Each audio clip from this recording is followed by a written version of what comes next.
Probably that was unkind of me. You regret that? Yes, you shouldn't call people names like that. Charlton Heston. The name itself sounds like it was carved out of granite. Moses parting the Red Sea, Ben-Hur racing for his life, an astronaut stranded on a planet of apes. For decades, Heston wasn't just a movie star, he was a monument. A pillar of Hollywood strength, with an on-screen presence so commanding, you felt he could solve any problem with a steely glare. His characters were heroes, icons of integrity and conviction, but the man behind the larger-than-life roles was, of course, far more complicated. He was a man of deep principles and even deeper grudges. While Hollywood loves to sell us the fantasy of glamorous friendships, Heston was living a different reality. Behind the forced smiles for the camera, a quiet war was often raging, a war of egos, politics, and personal betrayals. It's the side of Heston the studios never wanted you to see. The public saw the unshakable hero. The private man, however, was keeping score. Not on a piece of paper tucked away in a drawer, but on a list etched into his memory, filled with the names of those who had crossed him, disrespected him, or challenged his ironclad sense of how things should be done. This was his private blacklist. Today, we're peeling back the curtain on Hollywood's golden age. Based on his own diaries, insider accounts, and long-buried reports, we're about to reveal the stories behind the legendary feuds that defined his career. Charlton Heston was a titan, but behind the epic roles was a man who held some truly epic grudges against Hollywood's biggest names. Now, you may have heard rumors that before he passed away, Heston compiled a secret hate list of his 9 greatest enemies. While a physical list is likely pure Hollywood myth, the feuds themselves were very, very real. So today, we're unsealing the files and exposing the shocking stories the media never wanted you to see. These are the 9 actors who sparked Charlton Heston's most legendary rivalries. Kicking things off is a rivalry born not from screaming matches, but from professional jealousy. Kirk Douglas and Charlton Heston were 2 sides of the same heroic coin. Both were ambitious men with incredible physical presence, destined to play gods and generals. But being so similar is what bred a quiet conflict that simmered for decades. Their careers ran on parallel tracks, and they were constantly bumping into each other at the casting office, especially for sword and sandal epics. The rivalry hit a fever pitch in the late 1950s. Kirk Douglas was desperately trying to get his passion project, Spartacus*, made. At the same time, the epic Ben-Hur was in the works, and its lead role was the most coveted part in town. Douglas wanted it, badly. He campaigned hard, but the role ultimately went to Heston. The sting of that rejection was immense. It's said that losing Ben-Hur * to Heston is what fueled Douglas to get Spartacus made at all costs. He was determined to create a Roman epic that would rival, if not crush, Heston's Oscar-winning triumph. And while Spartacus is a classic, the shadow of Ben-Hur always loomed. Publicly, they were cordial. But the competition was always there. One historian called them the terrible-tempered twins of the epic genre, 2 alpha males with egos as grand as their sets. Heston was the stoic hero, Douglas was the more raw, emotionally volatile star. And while Heston considered Douglas a friend despite their different political views, that professional rivalry was always part of the deal. Theirs is a classic Hollywood story, 2 giants who respected each other's craft but were always, silently, measuring themselves against the other. Not every feud is a big explosion. Some are just a slow burn of disrespect that hardens into a permanent grudge. That seems to be the case with the acclaimed actor Frank Langella, whose opinion of Charlton Heston was so brutally critical, it could only come from a place of genuine dislike. Langella, a star known for his own powerful presence in films like Dracula and Frost/Nixon, did not pull any punches in his 2012 memoir, Dropped Names. He delivered one of the most scathing critiques of Heston ever published, painting a picture not of a legend, but of a boring, self-absorbed man with a monumental ego. According to Langella, Heston was a guy who believed he was the only one in the room worth listening to. He described Heston's personality as being as wooden as some of his acting, a man whose conversation was a one-way street. This wasn't about an on-set fight, it was a fundamental judgment of his character. Langella saw Heston not as the hero he played on screen, but as a deeply uninteresting and arrogant man off-screen. He wrote that Heston had no sense of humor, especially about himself, and carried an air of self-importance that was just suffocating. This kind of public takedown is rare in Hollywood. Langella's words were a direct assault on Heston's character, a complete dismissal of the man behind the myth. For someone like Heston, who had carefully built his public image for decades, Langella's account would have been a stinging betrayal. Heston built his career on presence and authority. To be called a bore by a respected peer would have been an unforgivable insult. There didn't need to be any shouting matches. Langella's takedown in his memoir was a quiet declaration of war, one that was more than enough to earn him a spot on Heston's bad side. Charlton Heston was a man of discipline. He showed up on time, he knew his lines, and he expected the same from everyone else. When he stepped into the director's chair for his 1972 film Macbeth, he brought that rigid, almost military-like approach with him. And that's what put him in direct conflict with one of the most celebrated actresses of her generation, Vanessa Redgrave. Their clash wasn't about diva behavior. Redgrave wasn't late, and she wasn't unprepared. In fact, Heston noted in his diaries that she wasn't any of the boring things I've found actresses can be. The conflict was a clash of artistic philosophies. Heston, the director, wanted to experiment. Redgrave, the classically trained actress, was a purist. Heston found Redgrave to be a balking kind of performer. He described her as incredibly reluctant to accept any change to Shakespeare's published text. Heston wanted to explore the scenes and find new moments between the lines. She, however, remained rigidly devoted to the script as it was written. This created constant friction on set. What Heston saw as creative exploration, Redgrave seemed to see as a violation of the material. You can feel the frustration in Heston's own writing. The star who commanded armies on screen couldn't get his leading lady to budge.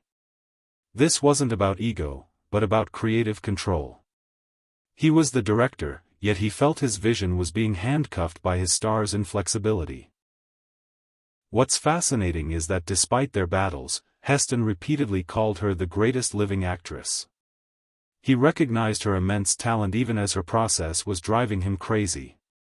This was a feud of equals, two powerful artistic forces with opposing views. He admired her talent, but her unwillingness to bend to his direction was a source of deep frustration, earning her a complicated, but definite, spot on this list. If many of Heston's feuds were born on a movie set, his rivalry with Ed Asner was forged in the fires of American politics. This wasn't a fight over screen time, it was a war of ideology that played out on the public stage of the Screen Actors Guild, or SAG. For years, these two men were the polar opposites of the Hollywood political spectrum, and their mutual dislike was legendary. Heston served as SAG president from 1965 to 1971, reflecting his increasingly conservative views. A decade later, in 1981, the famously liberal Ed Asner took over, and the battle lines were drawn.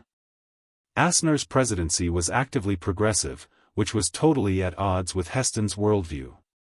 The animosity was so intense that one of Asner's first acts as president was reportedly to pick up the ceremonial gavel Heston had left behind, swear at it, and throw it across the room. According to their mutual friend Richard Masur, he and Asner hated each other's guts. The feud blew up in 1982.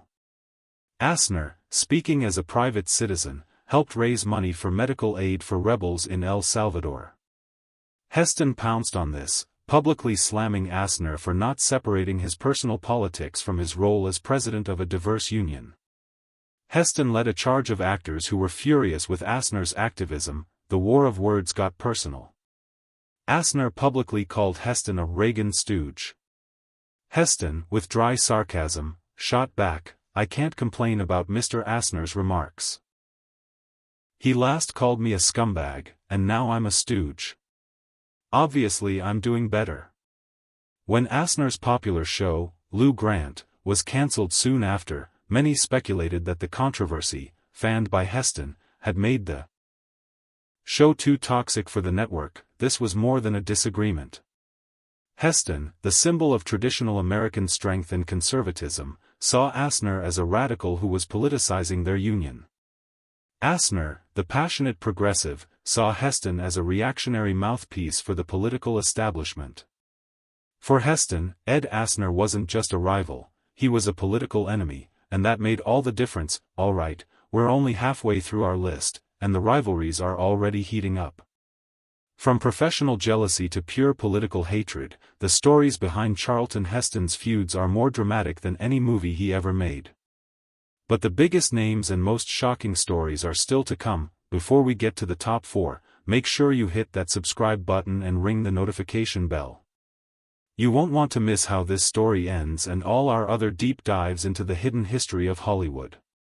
Now, back to the list. A grudge can be a powerful thing, and for Charlton Heston, few professional slights stung more than being rejected by a young, up-and-coming director named Steven Spielberg. This wasn't a public feud, but a Cold War that started in the mid-70s, all because of a mechanical shark. In 1974, Spielberg was getting ready to make a film that would change Hollywood forever, Jaws. The studio, Universal, had a clear favorite for police chief Martin Brody, Charlton Heston. Heston was a bankable star, and he very much wanted the role. It seemed like a done deal, but Spielberg said no. The young director feared that Heston's larger-than-life persona, the very thing that made him Moses, would completely overpower the character. Spielberg wanted an everyman, someone who feels completely out of his depth. He felt that the second audiences saw Charlton Heston, they'd think, "Oh, Moses has got this." The shark wouldn't stand a chance, and all the tension would vanish. Heston was personally and profoundly offended. Being told you're too big of a star for a role is an insult disguised as a compliment. He was one of the biggest stars in the world, getting passed over by a director who was still pretty new to the game. The role, of course, went to Roy Scheider, who was perfect, but Heston never forgot the slight. He held a lasting grudge against Spielberg. Years later, when Spielberg offered Heston a major role in his 1979 comedy Star 1941 Star, Heston turned him down flat. It was a quiet, stubborn refusal to work with the man who had rejected him. For Heston, being told he wasn't right for the part of a small-town cop was an offense to his craft, earning Spielberg a permanent spot on his personal blacklist. The feud between Charlton Heston and Paul Newman is maybe the most tragic on this list because it was the bitter end of a real friendship. For years, Heston and Newman were close, two Hollywood titans who shared a mutual respect. They marched together for civil rights in 1963, standing side by side in Washington. But by the early 80s, that bond was shattered by the polarized landscape of American politics. Both men started their careers as liberal Democrats. But as the decades went on, Heston's politics shifted sharply to the right. He famously said, "I didn't leave the Democratic Party. The party left me." Newman, on the other hand, remained a staunch, outspoken liberal. By the Reagan era, their worldviews had become an unbridgeable canyon. According to reports, the breaking point came during a televised debate on the ABC program The Last Word. The topic was nuclear policy. Newman, a passionate advocate for a nuclear freeze, and Heston, a staunch conservative who supported President Reagan's hardline stance, found themselves on opposite sides. The animosity was no longer just political, it was personal. According to Heston, the tension was so thick that when they met for the program, Newman refused to even shake his hand. For Heston, this was a devastating moment. To be snubbed so publicly by a man he had considered a friend was a profound insult. That handshake that never happened symbolized the complete collapse of their relationship. They would never reconcile. The friendship forged on the front lines of the civil rights movement was now a casualty of the culture wars. For Heston, a man who valued loyalty, Newman's refusal to acknowledge their shared history was a deep wound. Paul Newman, his former friend, had become a political adversary, and in Heston's world, that was unforgivable. This is maybe the most famous and most furiously personal feud of Heston's entire career. The battle with writer and intellectual Gore Vidal was a war of words that spanned decades, all centered on the hidden meaning of Heston's most iconic film, Ben-Hur. The story starts with the writing of the 1959 epic. Vidal was brought in to work on the script and was tasked with figuring out the motivation for the intense hatred between the hero, Ben-Hur, and his childhood friend-turned-Roman enemy, Messala. Vidal's solution was audacious. He decided the two men had been lovers as youths, and Messala's rage came from Ben-Hur rejecting him. According to Vidal, he clued in the director and the actor playing Messala, Stephen Boyd. The one person who was deliberately kept in the dark was Charlton Heston. Vidal knew the staunchly conservative Heston would never go for it. So, the scenes were played with Boyd in on the secret and Heston completely oblivious, thinking it was all just a political fallout. For years, this was just Hollywood lore. But the feud exploded into public view in 1995 with the documentary The Celluloid Closet. In the film, Vidal gleefully recounted his story about the Ben-Hur subtext. Heston was incandescent with rage. He felt insulted and betrayed. He wrote a furious letter to the Los Angeles Times, claiming Vidal barely worked on the script and that the gay subtext story was a lie that insults Willy Wyler and, I have to say, irritates the hell out of me. Vidal, never one to back down, responded with his own lengthy, taunting letter, mocking Heston as the spokesperson for the National Rifle Association and detailing his version of events. The public spat was brutal. Heston saw Vidal's claim as a perversion of his greatest role. Vidal saw Heston as a pompous fool who couldn't see the art in front of him. It was a battle for the soul of a masterpiece, a deeply personal war that Heston would fume over until the very end. If there was one co-star whose on-set behavior drove Charlton Heston to the absolute edge, it was the legendary Sophia Loren. Their time together on the set of the 1961 epic El Cid was so legendarily awful that it became a benchmark for toxic working relationships.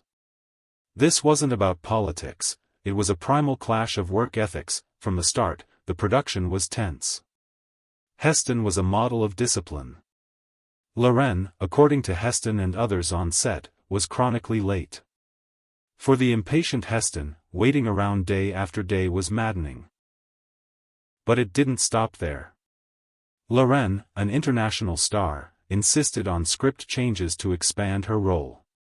To Heston, who revered the historical tale, this was just unprofessional star behavior. The animosity got so bad that it poisoned their on-screen chemistry. They were supposed to be playing one of history's great love stories, but off-camera, they could barely stand each other. The tension hit an almost unbelievable peak during their love scenes. Heston became so uncomfortable being close to Loren that he reportedly refused to even look at her during her close-ups, insisting that the director use a stand-in for his eye line.